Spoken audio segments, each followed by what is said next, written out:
அனைவருக்கும் வணக்கம் பிள்ளைகள். இன்று நாங்கள் தரம் 6 மாணவர்களுக்கான 3ஆம் தவணைக்குரிய சில பரீட்சை மாதிரி வினாக்களை பார்க்கலாம். அதுல சில வினாக்களை நான் எழுதி விடுறேன். அதை நீங்க பார்த்து எழுதி அதற்குரிய பொருத்தமான விடைகள் தெரிந்தால் நீங்கள் எழுதி கொள்ளும்.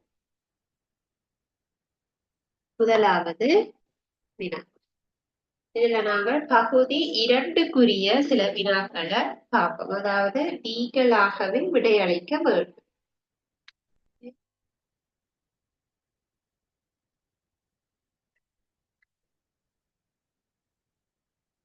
முதலாவது வினா,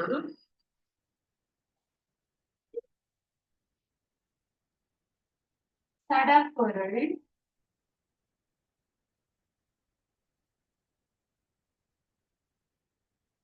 சடப்பொருட்கள்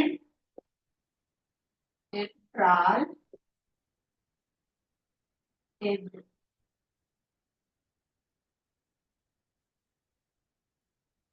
சடப்பொருட்கள் என்றால் என்ன?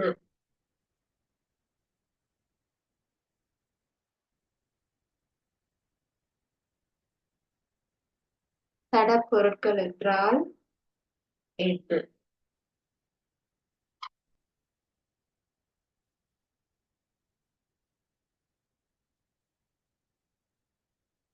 இரண்டாவது, சடப்பொருளுக்கு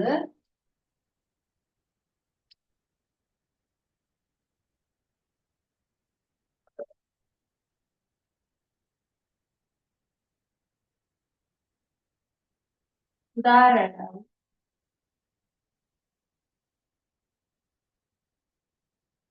தருக. சடப்பொருளுக்கு உதாரணம் தருக.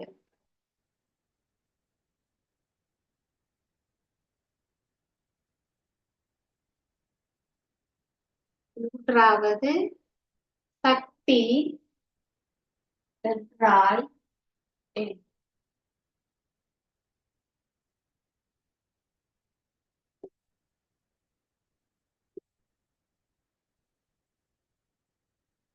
சக்தி என்றால் என்ன?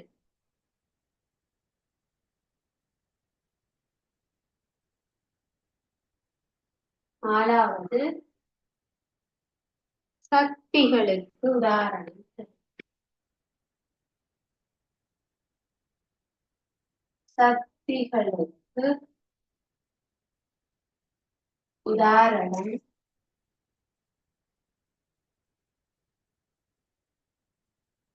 சக்திகளுக்கு உதாரணம் தருக.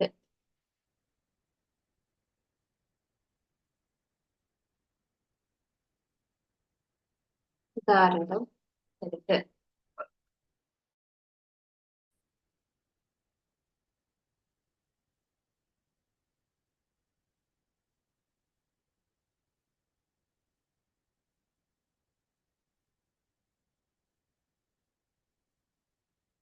இந்த வினாக்கள் சடப்பொருட்கள இயல்புகள் தொடர்பான பாடத்துல நாங்கள் படிச்சிருக்கிறோம்.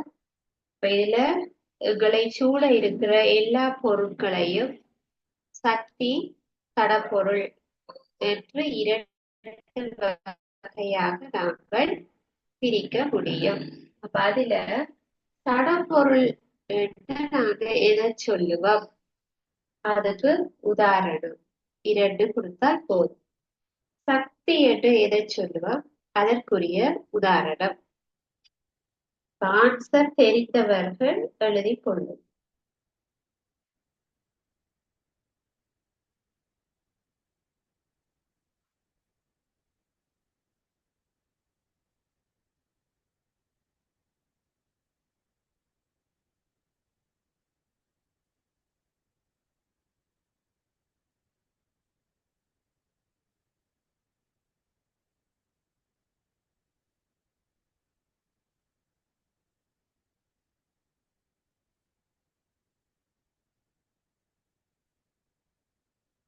வினாக்களை எழுதியிருப்பீர்கள் என்று நினைக்கிறேன்.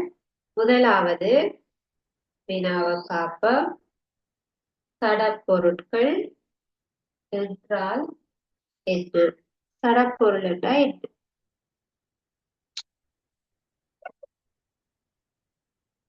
இப்ப நாங்க பார்க்கிறோம், எங்களுடைய வீட்டிலையும் சரி சூழல்ல சரி இருக்கக்கூடிய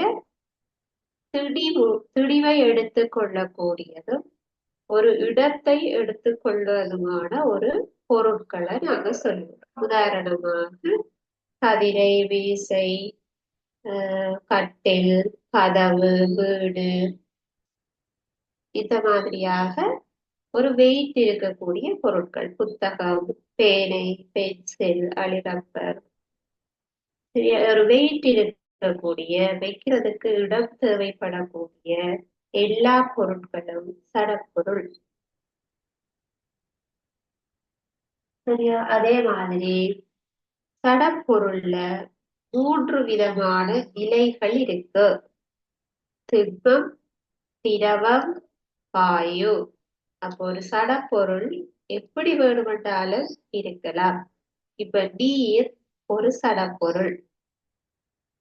அது எப்படி இருக்குது? திரவமாக இருக்கிறது.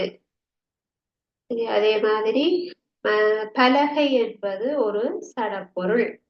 அது வெயிட், திண்மமாக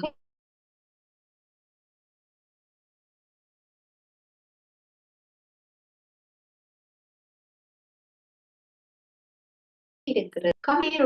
அது ஒரு சடப்பொருள் இருக்கிறது. சரியா? அப்ப பாக்குறோம், சடப்பொருள் என்றா என்ன சொல்றோம்? அது தெளிவை கொண்டதாகும், வெளியில் இடத்தை எடுத்துக் கொள்வதுமான பொருட்கள் என்று சொல்லுவோம். தெளிவை கொண்டதும் வழியில் இடத்தை எடுத்துக் கொள்வதுமான பொருட்கள், அதுதான் சடப்பொருள். சடப்பொருளுக்கான உதாரணம் மிக எது வேணுமென்றாலும் எழுதலாம். கூட வீட்டில இருக்கக்கூடிய பொருட்கள். சரியா? அதே மாதிரி சக்தி என்று எதை சொல்லுவோம்?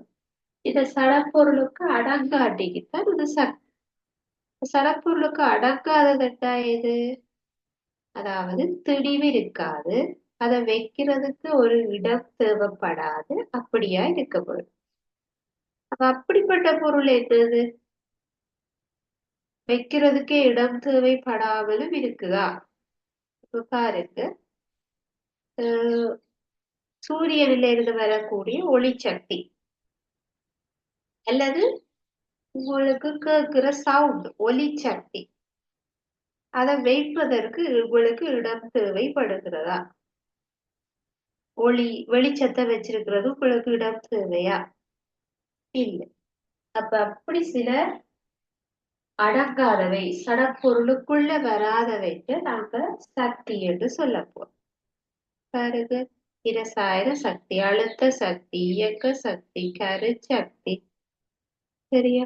அந்த மாதிரி ஒளிச்சக்தி, வெப்ப சக்தி, ஒளி என்ற லைட், ஒலி என்ற சவுண்ட், ரெண்டுமே சக்திகள்.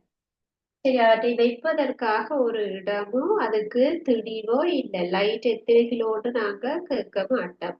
சரியா? அப்ப ஒளி என்றால் அது ஒரு வெளிச்சம், ஒலி என்ற சவுண்ட் அது ஒரு சத்தம், அதெல்லாம் ஒரு சக்தி வடிவங்கள். ஆகவே சக்தி என்பது திணிவு அற்றதும் வழியில இடத்தை எடுத்து கொள்ளாத பொருட்கள் அல்லது எடுத்துக் கொள்ளாதவை பொருட்கள் என்று தேவை. அப்ப ஒரு திணிவு அற்றவையும் வழியில் இடத்தை எடுத்து கொள்ளாததுமானவை சக்தி என்று சொல்லப்படும்.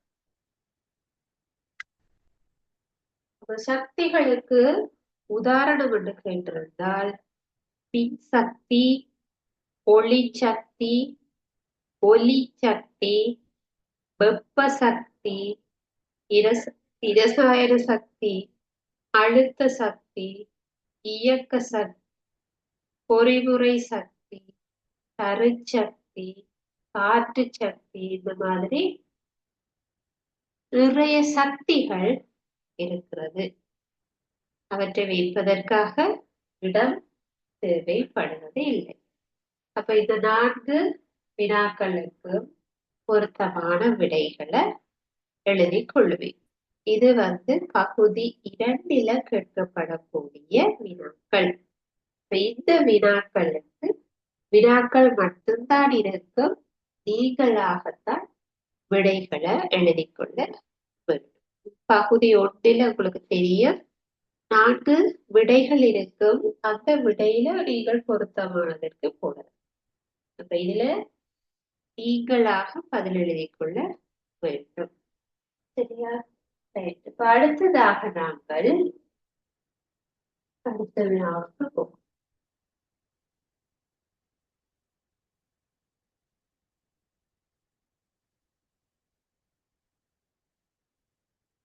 அடுத்த வினாவுக்கு போவோம்.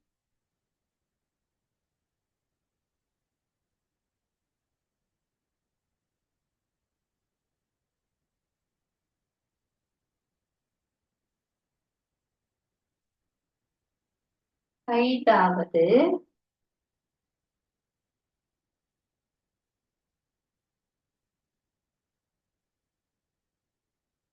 திண்ம சடப்பொருள் திண்ம சடப்பொருட்கள் 2 தரும். திண்ம சடப்பொருட்கள் 2 தரும். 6வது திரவ சடப்பொருள்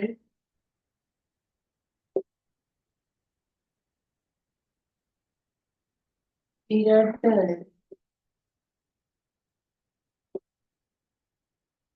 திரவ சடப்பொருள்கள் 2 எழுது. 3வது 7வது வாயு சடப்பொருளுக்கு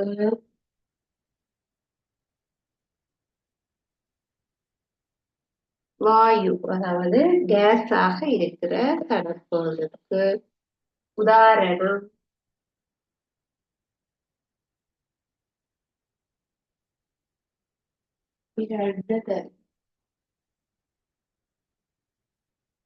வாயுவாக உள்ள சடப்பு.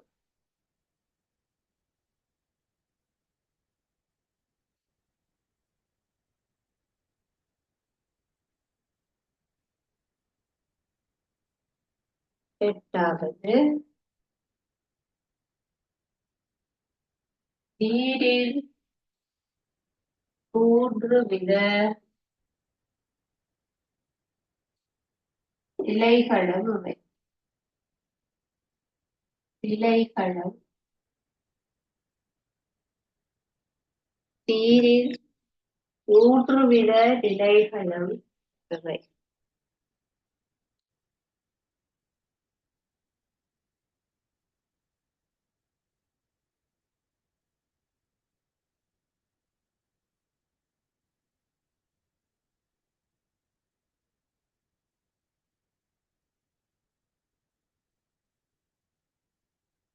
நீரில் 3 வித நிலைகளும் அவை.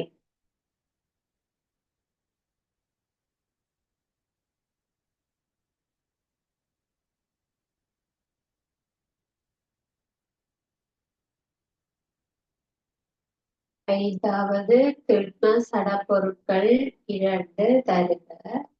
திரவ சடப்பொருட்கள் 2 எழுதுக. வாயு சடப்பொருளுக்கு உதாரணம் 2 தருக. எட்டாவது நீரின் 3 வித நிலைகளும் அவை.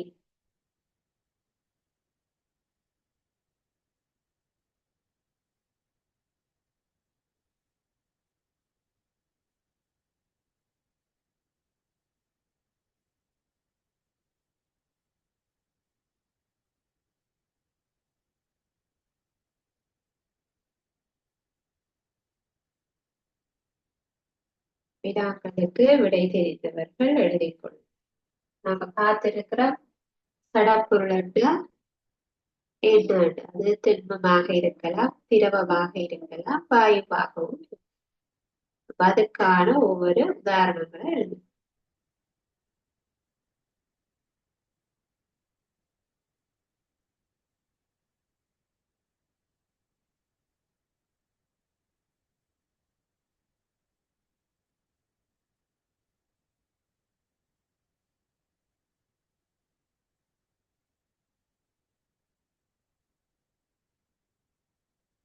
சரி, அப்ப சடப்பொருளுக்கள் திண்மமாக இருக்கிறதுன்னா இப்ப எங்களுக்கு கவிதை, மரம், வீடு, வீட்டுல இருக்கிற பொருட்கள், மேசை, புத்தகம், டிவி, குரல், சரி, எங்களோட பாத்திரங்கள் இருக்கிற எல்லா பொருட்களும் திண்மமாக உள்ள சடப்பொருள் தான்.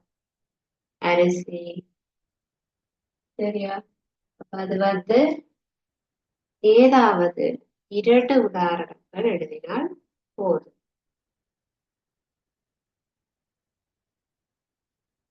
ஆறாவது, திரவ சடப்பொருள்.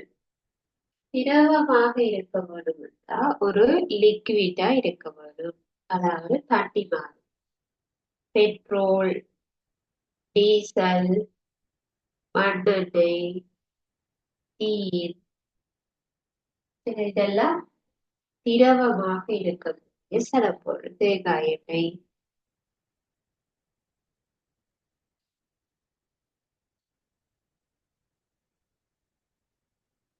திரவ சடப்பொருள்கள் இரண்டு எழுதினால் போதுமானது. பெட்ரோல், டீசல், மண்ணெண்ணெய், தேங்காய் எண்ணெய், ஆவணக்கு எண்ணெய், எண்ணெயில எல்லா வகையும் வரும். லிக்விட் போம். ஏதாவது இரண்டு உதாரணம் போதும். ஏழாவது, வாயு சடப்பொருளுக்கு உதாரணம் இரண்டு. அப்ப வாயு கேஸ், ஒட்சிசன், ஹைட்ரஜன் வாயு, ஒட்சிசன் வாயு, கார்பனீரொக்சைடு வாயு, இதெல்லாம் வாயுக்கள்.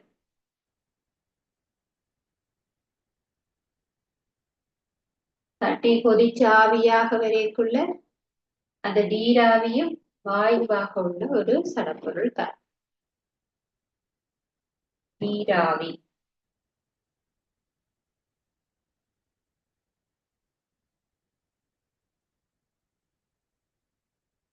ஆகவே எட்டாவது, நீரின் 3 வித நிலைகளும். அப்ப நீரானது இந்த பூமியில வித்தியாசமான 3 வடிவங்கள்ல இருக்கு.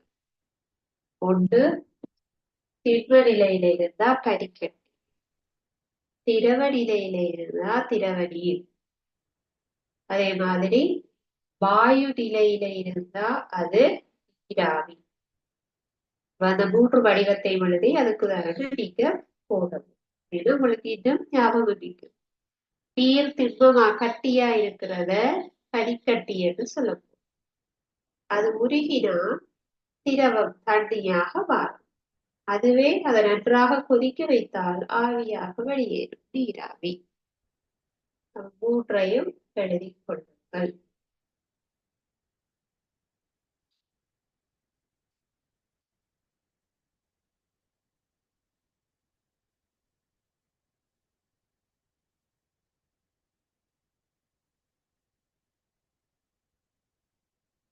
அப்ப இந்த 8 வினாக்களுக்கு விடையளித்திருப்பீர்கள் என்று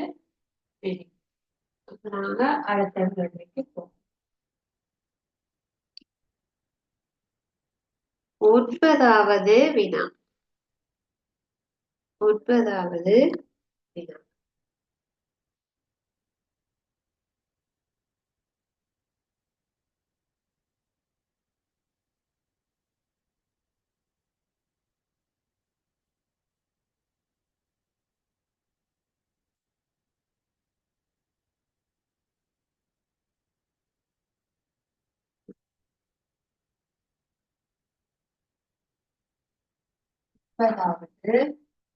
வினா.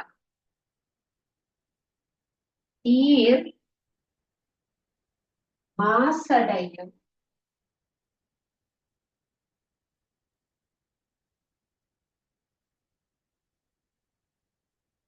குறைகள் இரண்டு. நீர் மாசடையும் குறைகள் இரண்டு தருக.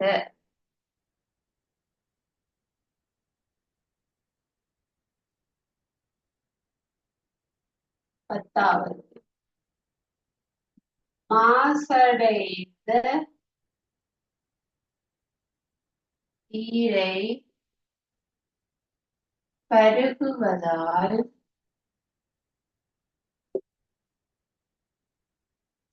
மாசடைந்த நீரை பருகுவதால் ஏற்படும் நோய்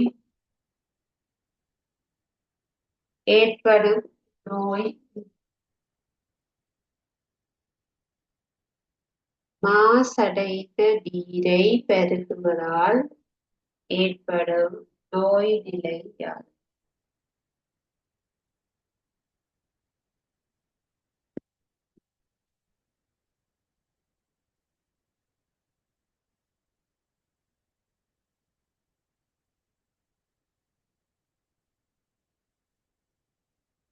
பதில் ஓராவது வினா.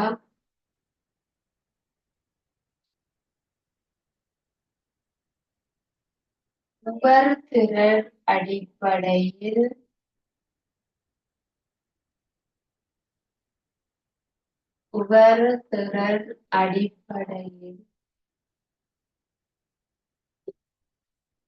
நீரை எவ்வாறு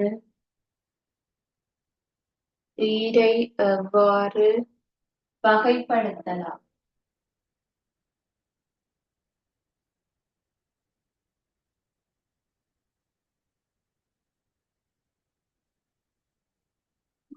உணர்திறன் அடிப்படையில் நீரை எவ்வாறு வகைப்படுத்தலாம்?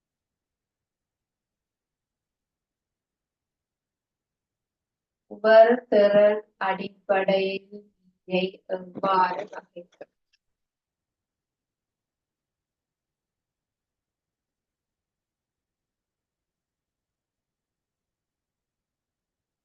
12வது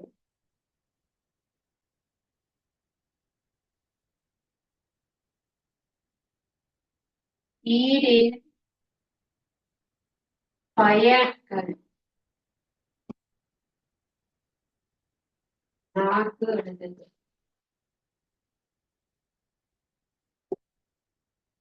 நீரின் பயன்கள் 4 எழுதுக.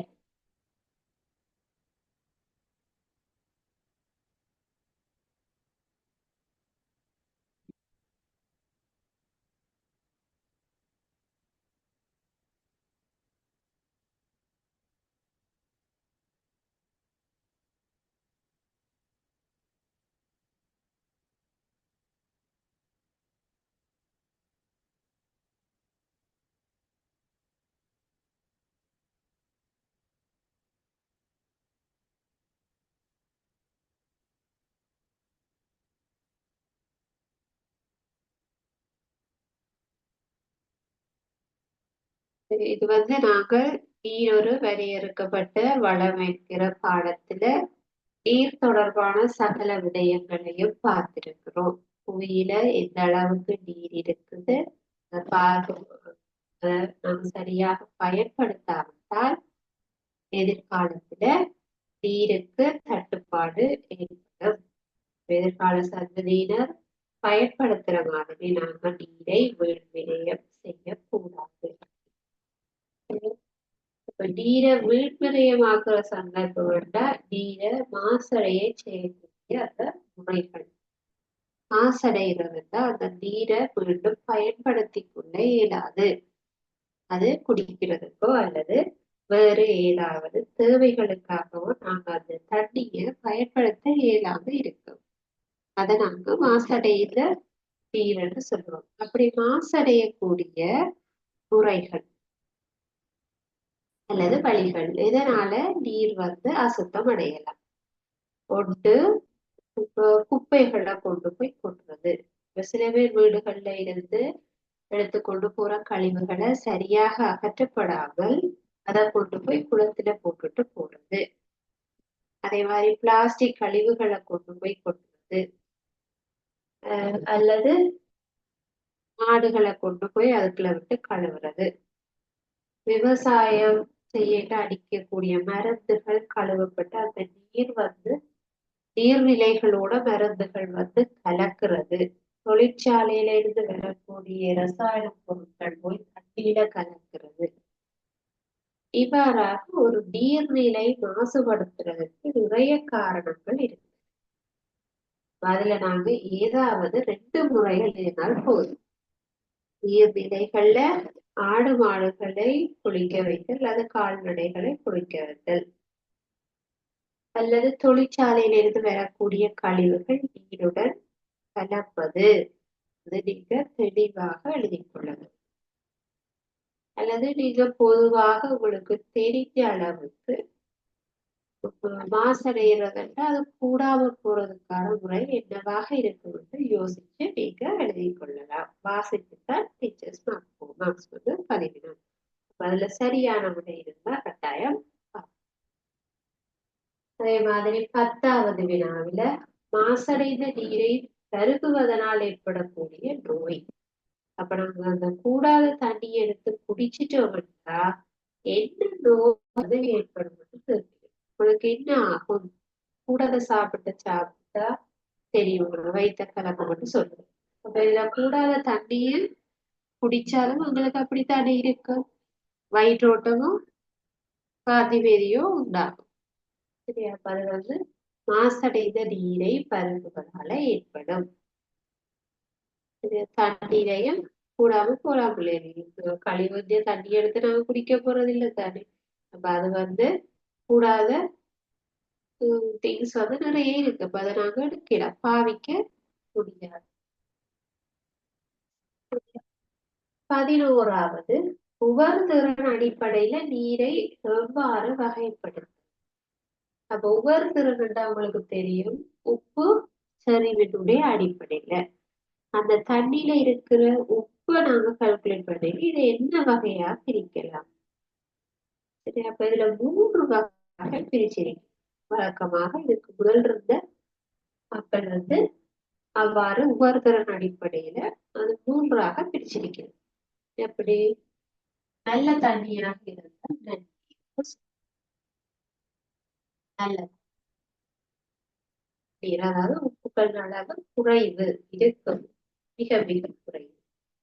அதே மாதிரி நீரை கொஞ்சம் உப்பு கூடவாக இருந்தால் அது சவர்.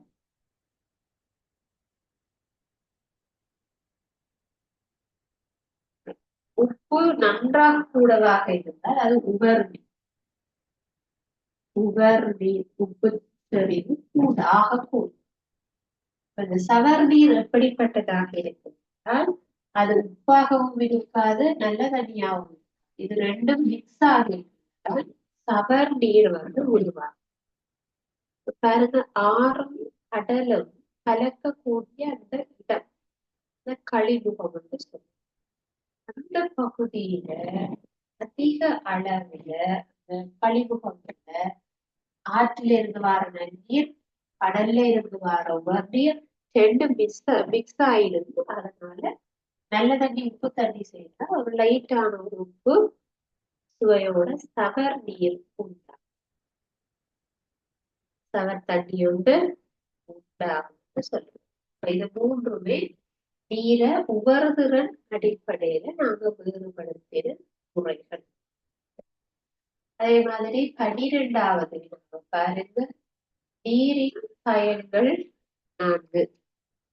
அப்ப நீர் எல்லா விதமான நடவடிக்கைகளுக்கும் அன்றாட நடவடிக்கைகள்ல கட்டாயம் பயன்பட்டே தீரும். விடியெழுப்பி நாங்க பிரஷ் பண்ணி முகம் கழுவுறதுல தொடங்கி சமையல், உடுப்புகளை கழுவுதல், குளித்தல், குடித்தல், வீடுகளை கழுவுறது, பாத்திரங்கள் கழுவுறது, உடைகளை கழுவுறதுல இருந்து எல்லா செயற்பாட்டுக்கும் நீரானது பயன்படுத்தப்படும். அப்ப நீரிட்ட பயன்பாடு பொதுவாக கேட்டா நீங்க வீட்டு தேவை நீர் தேவைப்படுற சந்தர்ப்பங்கள் எல்லாத்தையும் எழுதி கொள்ள முடியும். பயன்தானே கேட்டிருக்கு. அப்ப தண்ணியை வச்சு நாங்க என்னென்ன செய்வோம்ன்றதை நீங்க எழுதி கொள்ளலாம். இப்போ குடிக்கலாம்னாலோ குளிக்கலாம்னாலோ பாத்திரங்கள் கழுவலாம்னாலோ அது கூட விருப்பம். விவசாயம் செய்யறதுக்காகவும் சரி அந்த மாதிரி நீங்க கொஞ்சம் நல்ல ஆன்சரா எழுதப்படும். அப்பவும் சின்னாக்கள் 5ஆம் ஆண்டு பிள்ளை மாதிரி நீங்க எழுதக்கூடாது. குடிக்கிறதுக்கு கொஞ்சம் கூடவா எழுத வேணும். விவசாயம் செய்யறதுக்கு அவசியமானது, நீர் கட்டாயம் தேவை. அந்த மாதிரி நீங்க யோசிச்சு எழுதி கொள்ள வரும். நீரின் பயன்கள் ஏதாவது 4 நீங்க சூஸ் பண்ண. அப்ப இந்த வினாக்களுக்குரிய விடைகளை நீங்களாகவே எழுதி பார்த்து கொள்ள வேண்டும்.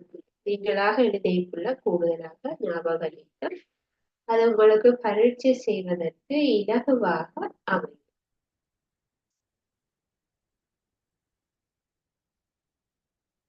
12 வினாக்களை பார்த்திருக்கிறோம். 13வது வினா.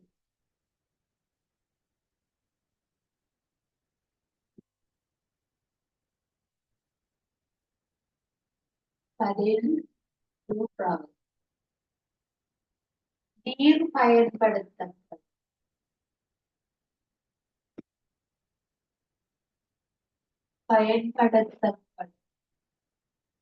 நீர் பயன்படுத்தப்படும். நீரட்டா நீங்கள் அல்ல, தண்ணீர். நீர் பயன்படுத்தப்படும் யூஸ் பண்ணுற கைத்தொழில்கள் 2.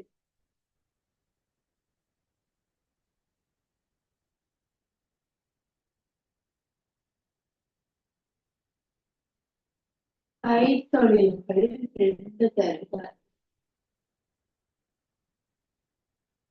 நீர் பயன்படுத்தப்படும் கைத்தொழில்கள் 2 தருக.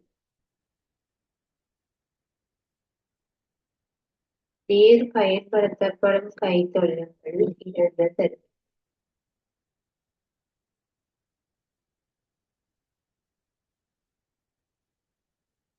பதிமூன்றாவது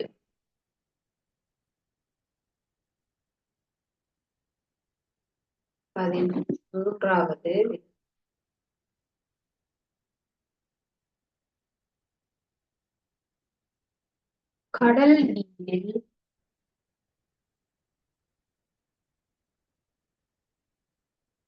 அதிகமுள்ள உப்பு எது?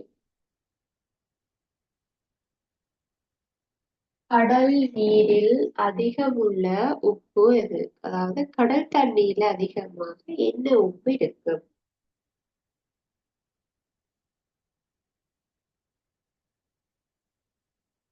கடல் நீரில் அதிகமுள்ள உப்பு எது?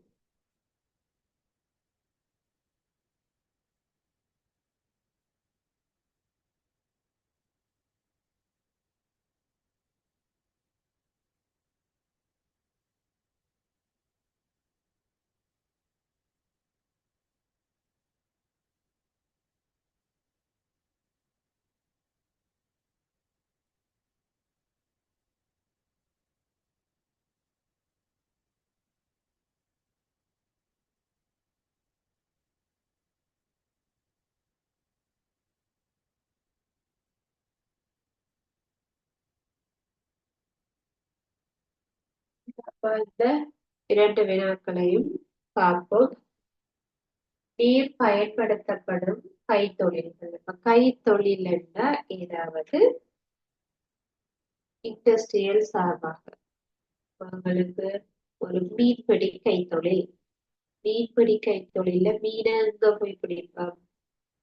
ஏதோ ஒரு நீர்நிலை, அது குளம் குட்டைகளாக இருக்கலாம், சமுத்திரமாக இருக்கலாம். ஆகவே நீர் எங்க பயன்படுது? மீன்பிடி கைத்தொழிலுக்கு பயன்படுத்தப்படுது கட்டாயம். இதை ஒரு நீர்நிலையில தான் பிடிக்க வேணும் மீன். அதே மாதிரி நீரை பயன்படுத்திதான் விவசாயம் செய்யப்படும். விவசாய கைத்தொழில்கள் பயன்படுத்தப்படும்.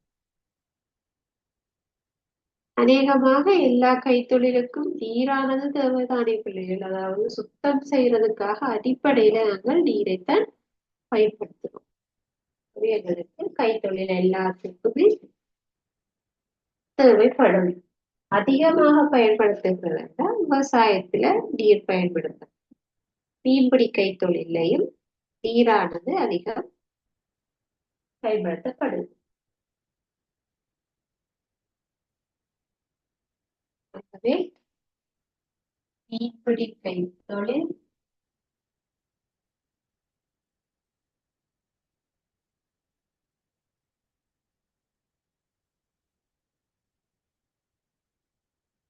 அதே போல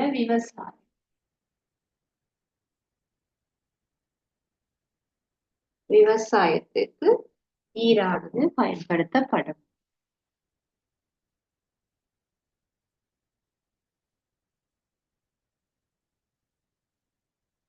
அடுத்ததாக 13வது கடல் நீரில் அதிகமுள்ள உப்பு. இப்ப கடல் தண்ணீர்களுக்கு தெரியும், அது உப்பு நீராக இருக்கும். அதாவது உப்பு தண்ணீரே சொல்லலாம். நன்னீர்ல உப்புக்களினுடைய அளவு குறைவாக இருக்கும். சவர் நீரில ஓரளவுக்கு உப்புச்சரிவு இருக்கும். உவர் நீரில அதிக அளவுல உப்புக்கள் கரைந்து இருக்கும். இவங்களுக்கு இப்ப உவர் நீருக்கு உதாரணம் எது? கடல் நீர். கடல்ல தான் உப்பு தண்ணி இருக்கு. அப்ப அந்த உவர் நீர்ல அல்லது கடல் நீர்ல என்ன உப்பு அதிகமாக கரைஞ்சிருக்கு. இப்ப நாங்க உப்பு எப்படி எடுக்கிறோம்? சாப்பாட்டுக்கு உப்பு எங்க இருந்து எடுக்கிறோம்? கடல் தண்ணியில இருந்து எடுக்கிறோம். இப்ப கடல் தண்ணியில இருந்து உப்பு கட்டியாக எப்படி கிடைக்கும்? கடல் தண்ணிய வெட்டி பாத்தியாக உள்ள எடுத்து அந்த தண்ணிய சூரியனுடைய வெப்பத்தால ஆவியாக்கி, அப்ப தண்ணி ஆவியாகி போயிடும். அந்த உப்பு ஆவியாகலாத அப்படியே கீழே படியும். இப்ப வெள்ளையாக உப்பு கீழே படியும். தண்ணி ஆவியானோம்னா கடல் தண்ணியில இருக்கிற உப்பு நாங்க சமைக்கிறதுக்காக கறி உப்பாக எடுப்போம். அயடின் சேர்க்கப்பட்ட உப்பு சமையலுக்கு வரும். அந்த உப்பு அதனுடைய பெயர் sodium chloride. Sodium chloride.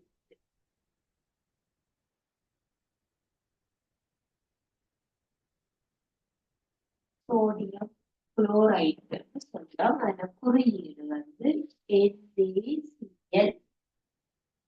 Sodium chloride.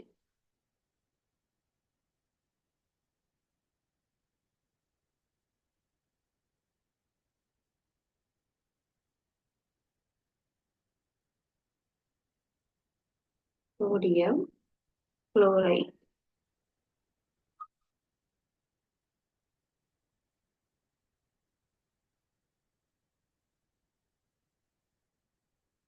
அடுத்ததுனா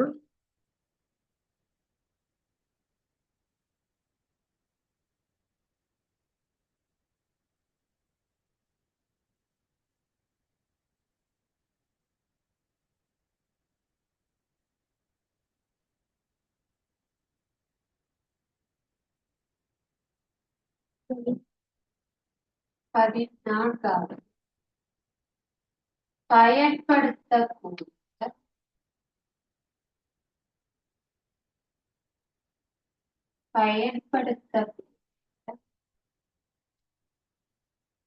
நீரின் சதவீதம் யார்?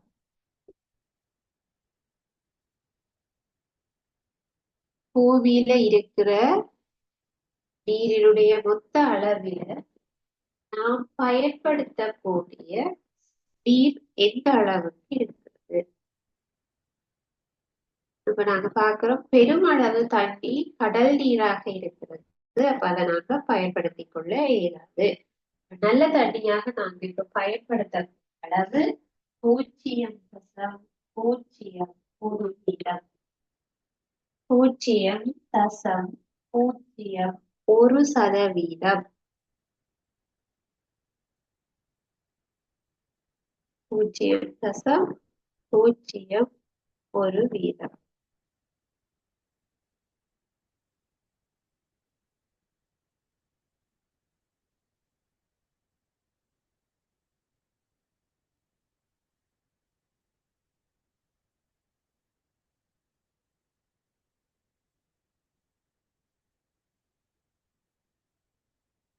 ஆகவே இன்று நாங்கள் 3ஆம் தவணைக்குரிய பகுதி 2க்கு வரக்கூடிய சில வினாக்களை எழுதி செய்திருக்கிறோம்.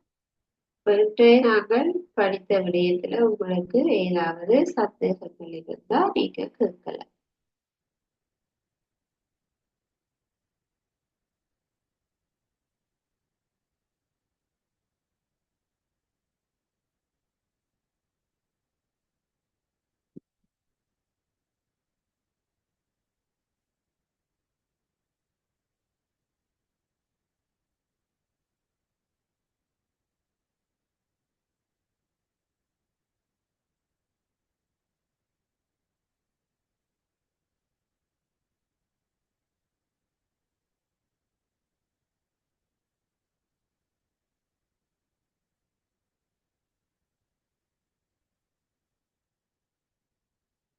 உங்களுக்கு எந்த சந்தேகங்களும் இல்லை என்று சொன்னால் நாங்கள் இத்துடன் இன்றைய வகுப்பை நிறைவு செய்து கொள்ளலாம்.